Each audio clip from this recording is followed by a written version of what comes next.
যে সমন্বয় কি টাকার উৎস কি নতুন জামা পরে ঘুরছে, আমরা কি আগে টাকা জামা কাপড় ছাড়া থাকতাম? সমন্বয়কদের কোনো ইনকাম সোর্স নাই।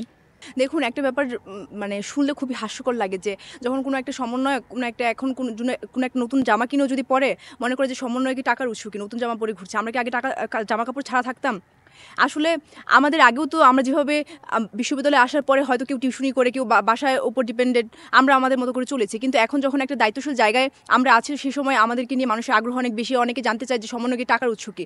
আসলে আমরা যখন এই প্রোগ্রামগুলো করি সেগুলোতে বিভিন্ন মানুষ আমাদেরকে স্পন্সর করে, বিভিন্ন কোম্পানি আমাদের স্পন্সর করে, কারণ আপনারা জেনে থাকবেন যে এই আন্দোলনটা কিন্তু জনমানুষের আন্দোলন, তো জনগণের একটা খুবই হিউজ লেভেলের একটা সাপোর্ট কিন্তু আমাদের উপর এখনও আছে। তো তারা কিন্তু চায় যে যাতে এই বাংলাদেশের নেতৃত্ব যাতে তরুণদের হাতে যায়, তরুণরা যাতে যখন নেতৃত্বে আসবে বাংলাদেশ নতুন কোনো আশার আলো দেখবে, তো তারা কিন্তু আমাদের পাশে এখনও আছে এবং তাদের মাধ্যমেই কিন্তু আমরা আমাদের কর্মসূচিগুলো সফল করি। সমন্বয়কদের কোনো ইনকাম সোর্স নাই।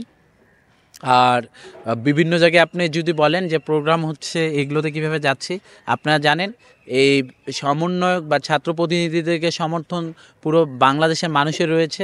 যেভাবে আন্দোলনের সময় আমাদের আহত ভাইদের চিকিৎসার জন্য যেভাবে সাধারণ মানুষ এগিয়ে এসেছিলেন, ফান্ড দিচ্ছিলেন বিভিন্নভাবে, সেইভাবেই আমাদের যে দেশে ব্যবসায়ীরা রয়েছেন এবং বিভিন্ন যারা এই সরকারকে ম্যান্ডেট দিয়েছেন এবং এই ছাত্র প্রতিনিধিদেরকে যারা ম্যান্ডেট দিয়েছেন সেই ছাত্রদের পাশে দাঁড়িয়েছেন এবং তাদেরকে সেভাবে হেল্প করে তাদের সহযোগিতায় এই বিভিন্ন জায়গায় আমরা যে প্রোগ্রামগুলো করছি সেই তাদের সহযোগিতায় এবং যেসব জায়গায় যাচ্ছি সেখানকার মানুষের ছোট ছোট কন্ট্রিবিউশনেই আমাদের এই প্রোগ্রামগুলো হচ্ছে এবং তাদের সহযোগিতায় আমরা এগিয়ে যাচ্ছি।